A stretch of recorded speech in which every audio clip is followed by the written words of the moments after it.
随着瑞典于3月7号正式加入北约，该组织正在悄无声息地完成一项令人恐怖的成就。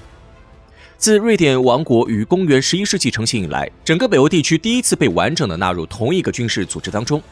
而在上一次有人接近这一成就的时候，俄罗斯所面临的是一场关乎其生死存亡的战争。事实上，俄罗斯的诞生就同北欧有着密不可分的关系。而自俄罗斯建立以来，北欧威胁一直是横亘在历代俄罗斯统治者头上的一把利刃。因为同俄罗斯的斯拉夫人比起来，北欧的诺斯人才是真正的战斗民族。在今天，俄罗斯人已经垄断了所谓战斗民族这个词。然而，让欧洲人自己来讲的话，来自北欧的维京人才是欧洲所公认的战斗民族。维京人实际上并不是一个民族的名称，而是北欧原住民诺斯人中对那些喜欢出海冒险的人的称呼。这些人早在公元8世纪就从北欧出发，开始了一段波澜壮阔的对外征服之路。他们或在陆地上穿过广阔的东欧平原直达西亚，或在海上乘坐龙头战船，武装造访所能到达的任何西欧城市。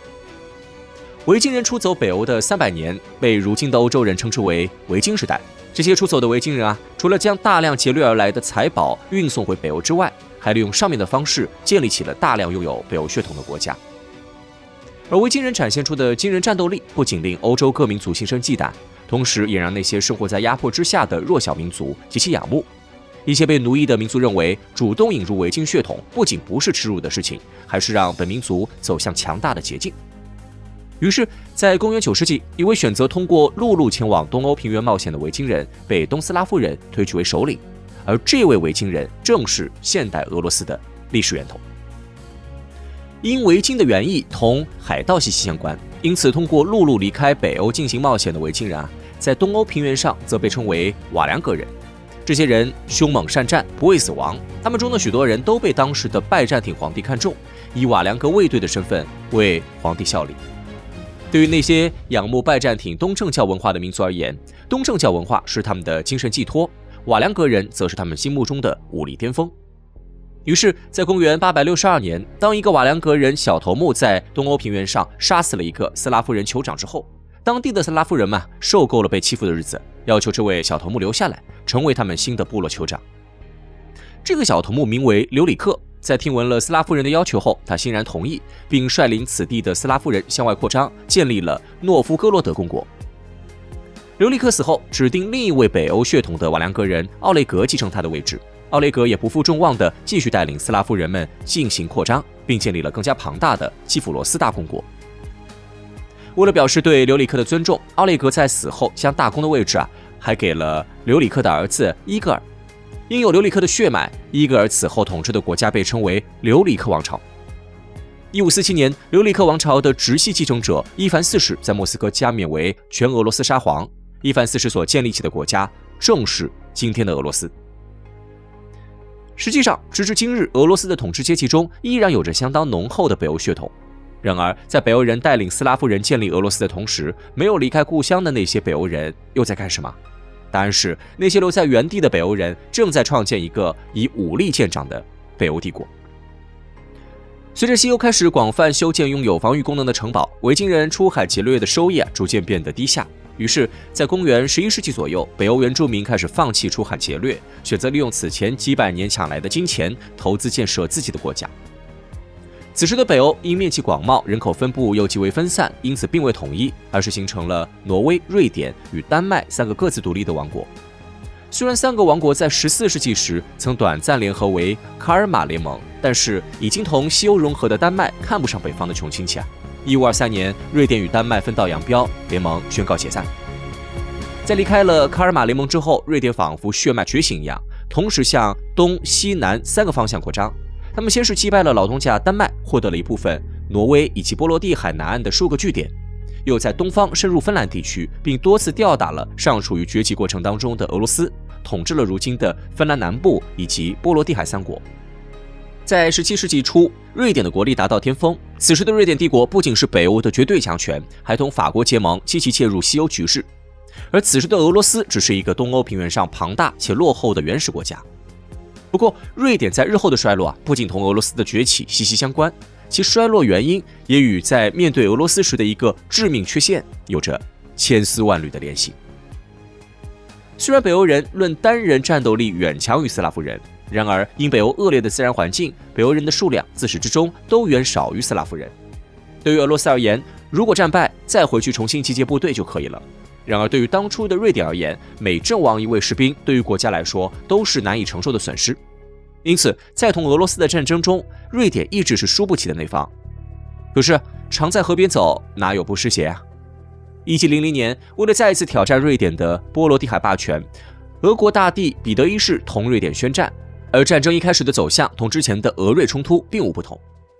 瑞典人从北方南下，一路连战连胜。瑞典军队在卡尔12世的率领下，居然从北欧追赶俄罗斯军队数千公里，一直追击到乌克兰东部黑海北岸的波尔塔瓦。然而这正中彼得一世下怀啊！长途奔袭的瑞典军队没有料到俄国人以逸待劳，在波尔塔瓦全军覆没。在解决了瑞典之后，俄罗斯才真正走上快速崛起的道路，并逐渐成长为世界级强权。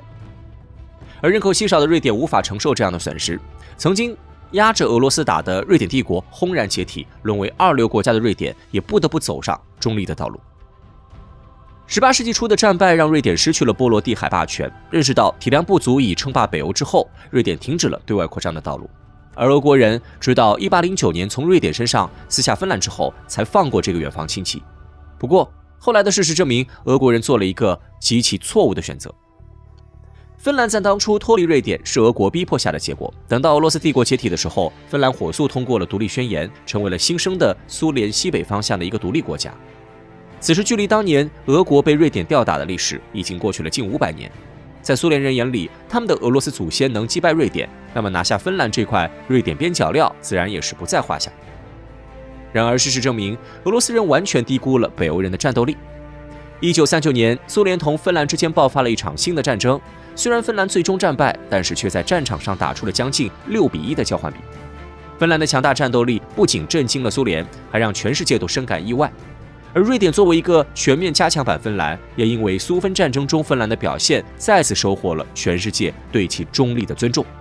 如果说有些国家宣布中立是弱小下无奈的选择躺平，而瑞典近300年的中立，则是强者在意识到无法彻底征服对手之后，选择息事宁人，过好自己的日子。在冷战中，同为北欧国家但已经逐渐西欧化的丹麦、挪威与冰岛，在北约成立的第一时间就选择了加入。而又自信保卫自己，并已经让超级大国相信入侵得不偿失的芬兰与瑞典，则自始至终对北约和华约都不感兴趣。在冷战时期，北约与华约中间基本不存在缓冲区一说，不管是在东西德还是在土耳其，北约与华约的控制范围都是紧密相连的。然而在漫长对峙线末端的北欧地区，却出现了瑞典与芬兰这2个巨大的漏洞，不得不说同瑞典自身的强大有着深深的关系。然而，瑞典选择中立其实是一个2方面的考量。不仅其他人认为入侵瑞典得不偿失，瑞典自己也相信当前环境下瑞典也无法挑战真正的强国。可是，在苏联解体之后，瑞典的姿态开始出现了有趣的变化。1995年，瑞典拉着芬兰加入了欧盟，并开始以北欧老大的身份对欧盟中的北欧国家施加更大的影响。加入欧盟实际上意味着瑞典已经开始放弃中立政策，而下一步则是何时在军事上重新武装。自1990年开始，瑞典在后冷战时期的军费上升幅度远快于其他欧洲国家，而俄乌战争的爆发则给了瑞典重新武装的借口。瑞典拉着芬兰加入北约，实际上是瑞典试图重返军事大国的起点。在瑞典于去年9月拿出的新的全年预算当中，瑞典2024年的军费相较于2020年已经翻了整整1倍。随着瑞典的重新武装，俄国是否会回想起当初被瑞典帝国支配的恐惧？关注历史未见，我们日后再见。